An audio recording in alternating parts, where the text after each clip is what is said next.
Mrs. Kiki is kikiing, blushing, gushing, and laughing over there with Blueface.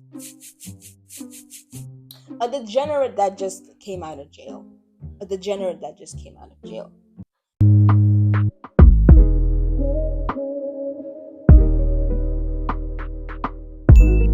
So I did a makeup trial, didn't feel like washing it off. My neck looks hella weird, but let's not talk about it. Kiki Palmer and Sherry Shepherd are unfortunately clear examples of how patriarchy sustains itself. Like outside of the actual laws, like the literal legislature that makes women have less rights than men, patriarchy sustains itself because of social behavior. Because when men do harmful things, there's almost always like a coalition of men across age groups, classes, skin tones, race, and these men come from different political parties, age groups. They're uneducated, they're not educated. They come from different diasporas, even. And they all collectively, almost always, make excuses for that horrible thing that a man did. But patriarchy doesn't survive on male defense alone. No.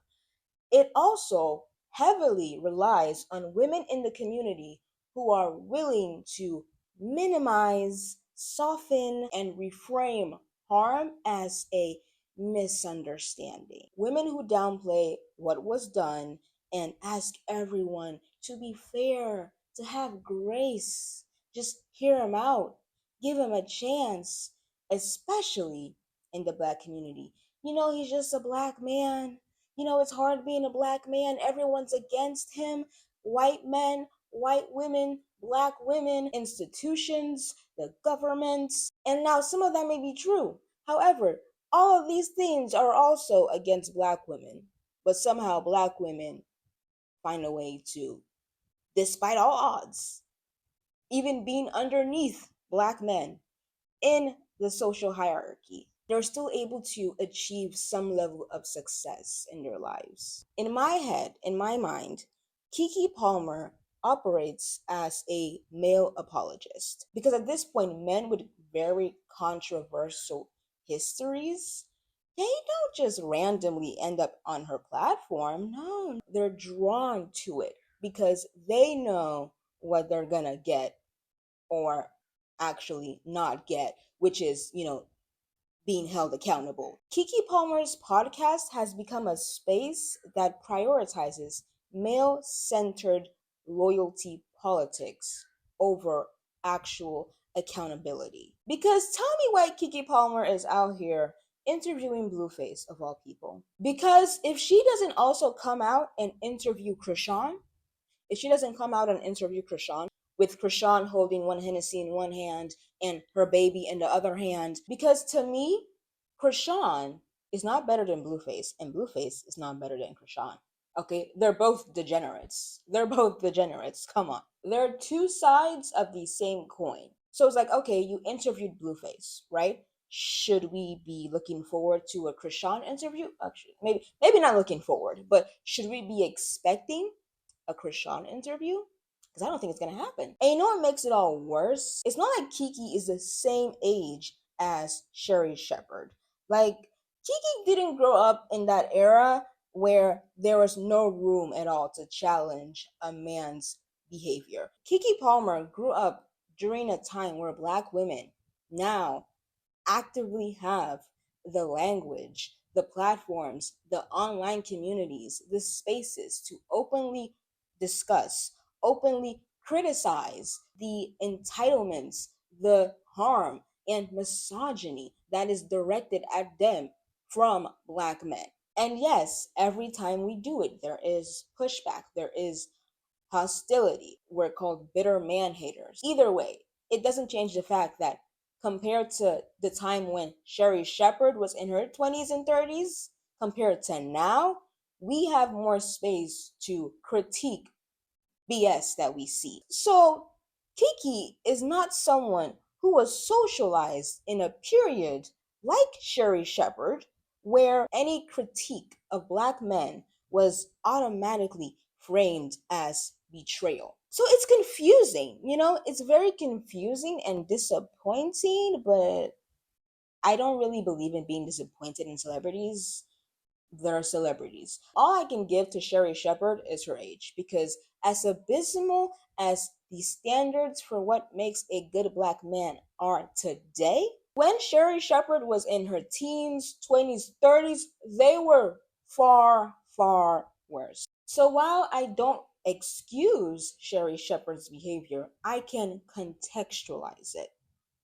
But Kiki, you're 32, so I'm really looking at you sideways right now. You're 32. Why the hell are you interviewing Blueface? Why are you interviewing Blueface? I'm really trying to understand this because Kiki, you're 32. You are an A-list celebrity, are wealthy. You're an it girl in Black Hollywood. You're an it girl. For whatever reason, she is just willing to minimize harm and extend grace to these raggedy men. Grace that black women usually do not get. Black women usually don't get grace from men or women. So now Kiki has repeatedly used her platform to excuse or humanize black men who have caused real harm. And it doesn't seem like she's offering the same care, visibility to the women who were affected by their harm. It really seems she has picked a side. Like Kiki, Mrs. Oh, I had to interview Jonathan Majors. Mrs. Kiki is kikiing, blushing, gushing, and laughing over there with Blueface, a degenerate that just came out of jail. A degenerate that just came out of jail. Kiki was fully prepared to soften the harm that Jonathan Majors caused. And when she was asked, hey, Kiki, it's your girl, why did you scrap that interview with Jonathan Majors? She said, well, people's reaction to it wasn't good for my platform.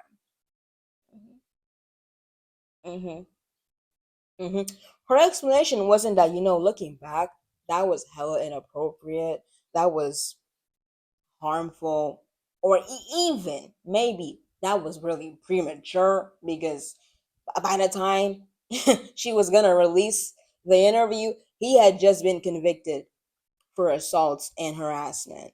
You know, no, the response was that people were just like really sensitive about it. Like you guys, like people are really mad.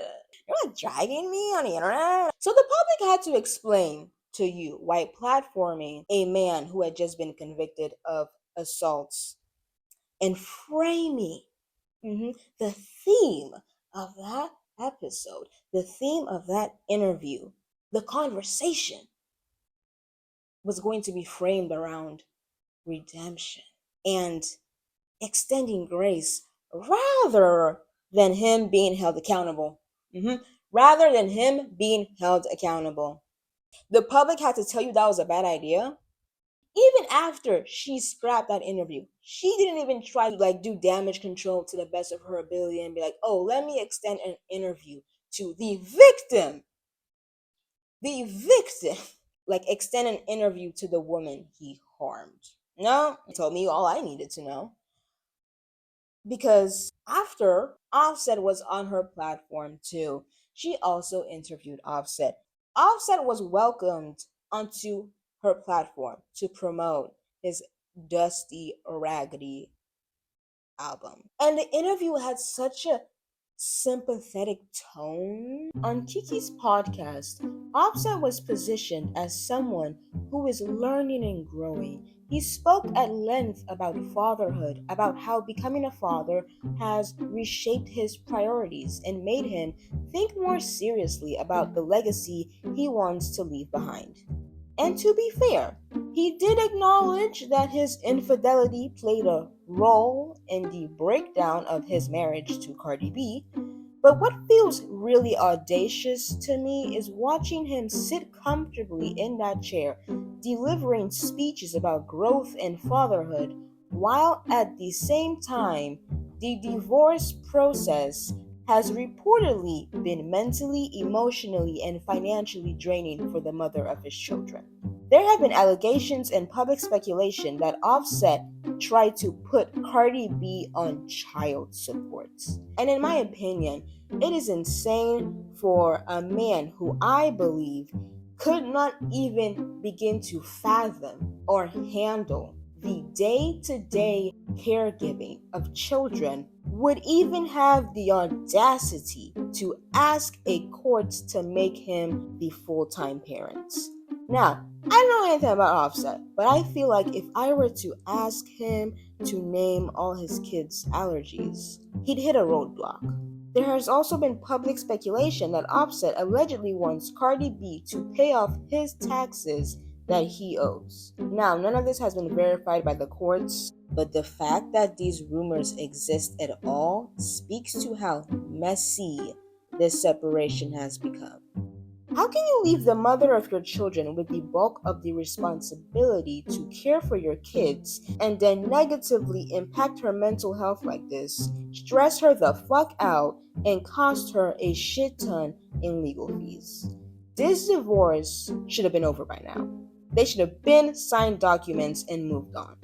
In my opinion, Offset is largely to blame for why him and Cardi B are not divorced yet.